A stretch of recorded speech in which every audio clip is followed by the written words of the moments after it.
Bonjour à tous, merci à vous de nous rejoindre pour Sport Weekend. Voyage aujourd'hui autour de la planète sport au programme du football, de la NBA et un reportage sur l'éclosion du football américain en Israël. Avec moi sur ce plateau, honneur aux femmes, Elinor Lalo, bonsoir. Et vous, Sarah Koskevic, et puis Julien Baloul. Bonsoir, je vous rappelle que cette émission est interactive. Vous pouvez nous envoyer vos coups de cœur ou vos coups de gueule sur le compte Twitter @i24News Sport. Julien Baloul, vous interviendrez tout au long de cette émission. Avec plaisir. Et on commence tout de suite avec du football et la Liga. Les mastodontes espagnols ont impressionné ce week-end. Le Barça bat Grenade, 4-2-0, dont 2 pénaltys. Mieux encore, le Real Madrid répond aux Catalans avec une victoire à l'extérieur, 5-0. À noter la blessure de Cristiano Ronaldo. Et finalement, c'est l'Atlético Madrid qui a mis tout le monde d'accord avec une victoire sans appel. 7-0. Statu quo donc en tête du classement. Le Barça est toujours leader avec 3 points d'avance sur l'Atlético et 6 sur le Real Madrid.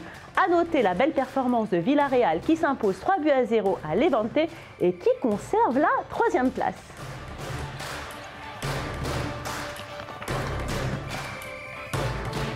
Et nous sommes par Skype avec Mickaël Madar, notre expert football. Mickaël, bonsoir.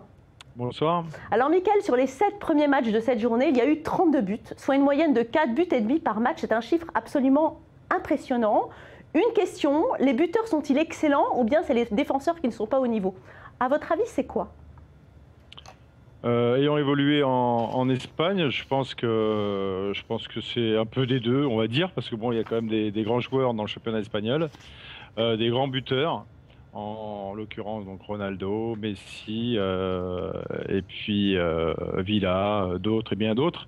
Et en même temps, je trouve quand même qu'on a pas mal de problèmes défensivement en Espagne. Mais bon, le jeu est quand même ouvert, donc c'est bien pour le téléspectateur qui vient voir ces matchs-là. Il y a quand même du spectacle. Beaucoup de spectacles, vous avez raison. Allez, on passe tout de suite au football anglais.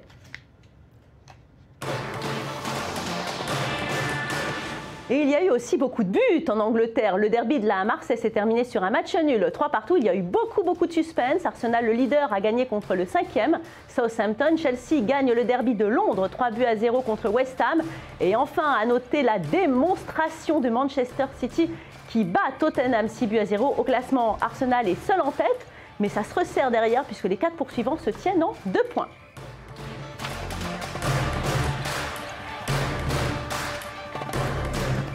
Alors, toujours avec Mickaël Madar. Alors Mickaël, vous qui êtes notre expert, en l'emportant 3-0 chez son voisin de West Ham, Chelsea efface une mauvaise série et revient à hauteur de Liverpool à 4 longueurs du leader Arsenal.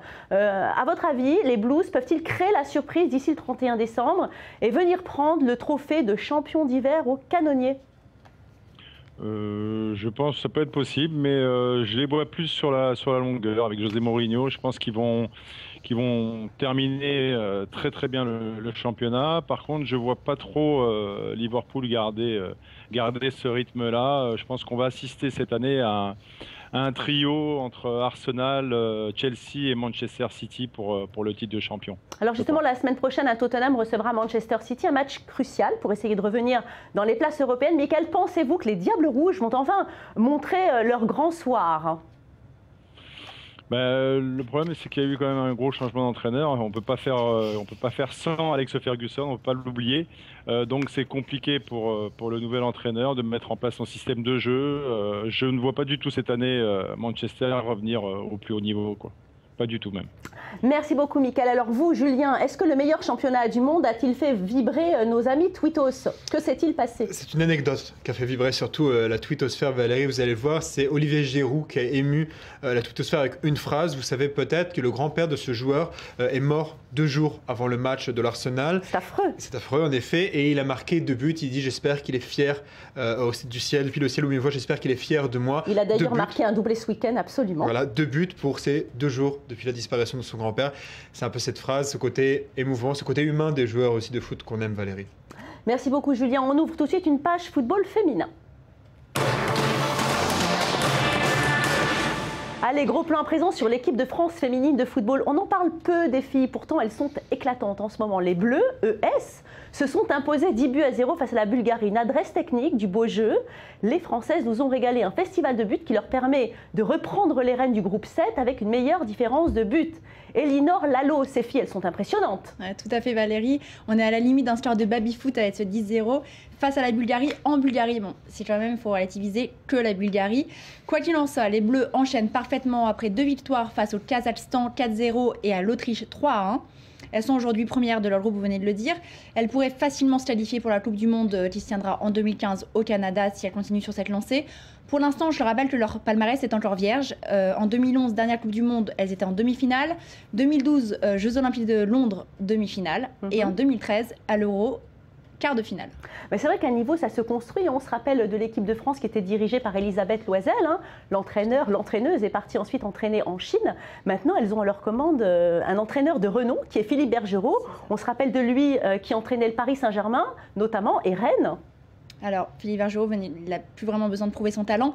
Grâce à lui, on a l'impression que l'équipe de France féminine a passé un cap. On a même limite parfois plus de plaisir à regarder les filles jouer plutôt que les garçons, et ça n'a pas toujours été le cas.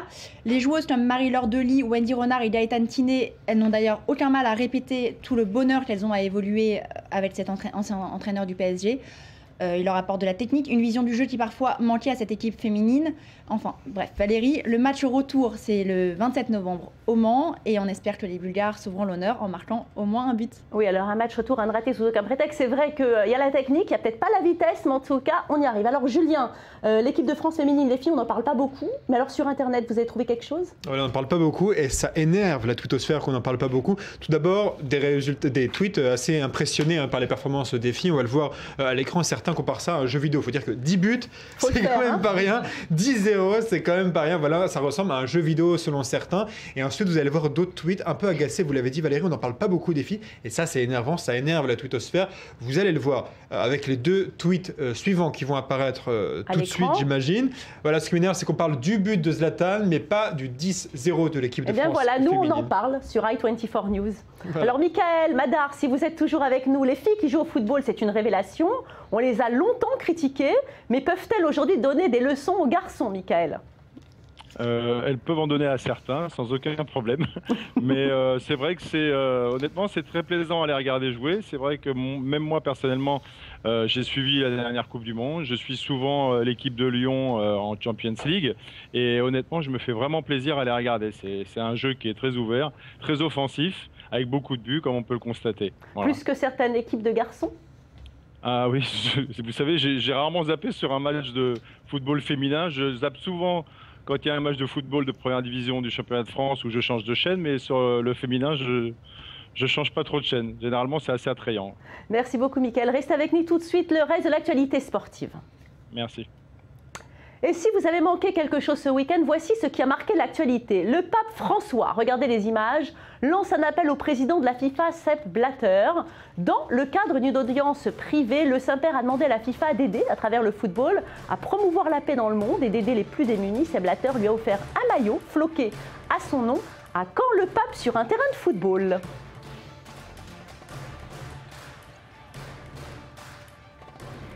Judo à présent, Amandine Bouchard, 18 ans. La judoka de Champigny a remporté le Grand Prix d'Abu Dhabi. La prodige des moins de 48 kilos confirme ainsi tous les espoirs placés en elle. Coup de maître, donc pour celle que l'on appelle la terreur des tatamis. Pourtant, elle a une tête d'ange.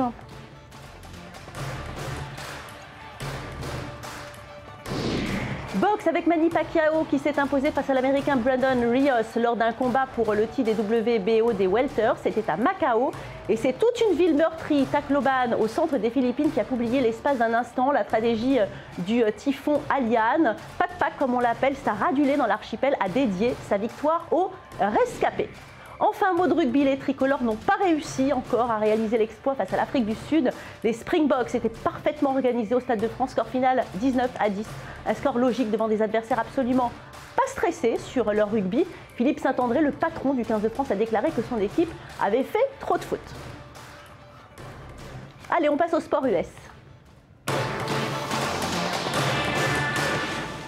Et c'est un sport encore méconnu des Israéliens, mais avec une immigration américaine forte et les capitaux américains de plus en plus importants dans le sport israélien, le football américain est en plein essor. Entre franche camaraderie, virilité et esprit d'équipe, voici un sport qui correspond parfaitement à la jeunesse israélienne. Un reportage de Yoav Borovitz pour i24 News.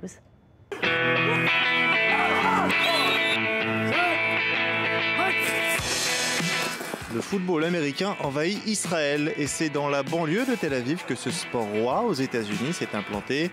Un match au sommet entre les Kfar Saba Hawks et les Ra'anana Crocodiles, deux des plus grandes équipes lycéennes de football américain.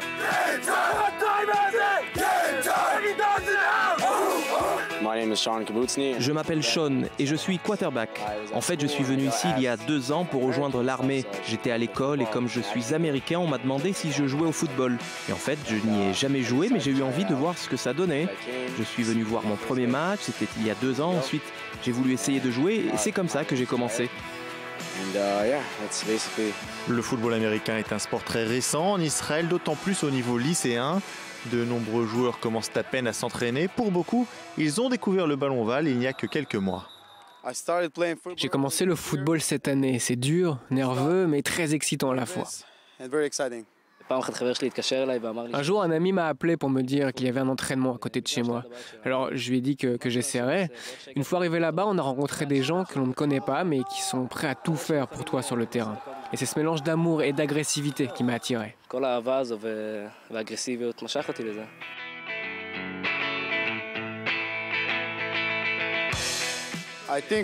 Je pense que le football américain peut être très populaire en Israël. C'est un sport rugueux et je sais que les Juifs et les Israéliens aiment la rugosité. Ça peut devenir très populaire. Alors que le football et le basketball sont les sports les plus suivis, nul doute que le football américain peut se faire une place au soleil dans le cœur des Israéliens. Tous les éléments de la mentalité israélienne sont réunis. Force physique, agressivité, rudesse, compétitivité. Tout cela ajoute au show à l'américaine que l'on peut voir avec les ligues professionnelles et universitaires américaines. Cela donne un relais de croissance pour le football américain en Israël. Itali Ashkenazi est l'entraîneur des champions de Kfar Saba. Les Hawks ont écrasé leur adversaire du jour 64-18. Les crocodiles de Ra'anana n'ont rien pu faire. Mais le score n'est pas le plus important pour ces jeunes joueurs. C'est l'occasion de pouvoir jouer à un nouveau sport devant leur famille et leurs amis, mais aussi de faire preuve de camaraderie et de solidarité avant la fin de l'école, mais surtout avant leur entrée dans l'armée. Je pense vraiment que le football américain peut aider à se préparer pour le service militaire. Finalement, c'est très similaire. Si on y pense, on y va avec ses meilleurs amis, on entre sur un champ de bataille et on ne veut qu'une chose, c'est la victoire. Et en plus de ça, il faut beaucoup de discipline, c'est essentiellement la même chose.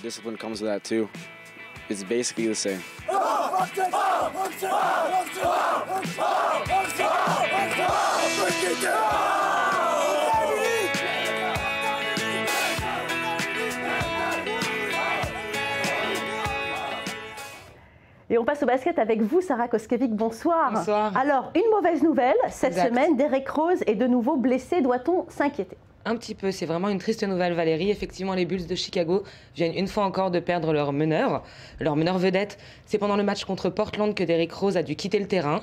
Ce qui s'est passé, c'est qu'en fin de troisième quart-temps, il s'est fait mal, il est resté sur le banc. Donc hier, il a passé une IRM et la sentence est tombée. Il souffre d'une rupture du ménisque du genou droit. Il sera bientôt opéré et évidemment... Alors absent des terrains, combien de temps ? Pour l'instant, on ne le sait pas. Je ne crois pas que les fans de NBA aient très envie de le savoir tout de suite, mais ça risque d'être long. Souvenez-vous, Valérie, encore l'année dernière, il s'était également blessé. Il vient de revenir d'ailleurs sur les terrains. Il avait été victime d'une rupture des ligaments croisés du genou gauche cette fois. Et ça lui avait empêché de faire donc toute la saison 2012-2013. Oui. Les fans des Bulls sont très très inquiets. Oui, il n'a vraiment pas de chance. Alors vous parliez de Portland, est-ce que c'est la folie à l'Ouest ces temps-ci ? C'est la folie, il n'y a rien d'autre à dire. Que se passe-t-il ? Écoutez, on a deux équipes qui se détachent et qui se trustent les premières places. D'un côté les Spurs de San Antonio, on en a parlé la semaine passée, et les Blazers de Portland. Hier, face aux Warriors de Golden State, les Blazers ont enregistré leur 10e victoire consécutive. Le score 113-101.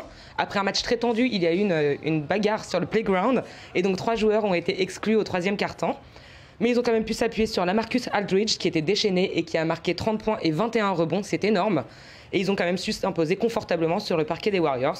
La seule question qu'on peut se poser maintenant, c'est est-ce que les Blazers sont la bonne surprise de la saison Ouest ? En tout cas, on est là pour les surveiller. Alors Sarah, avec la magie de la télévision, on va tout de suite aller à l'Est. Alors, côté des Knicks face à Washington, Sarah, série noire pour les New York Knicks.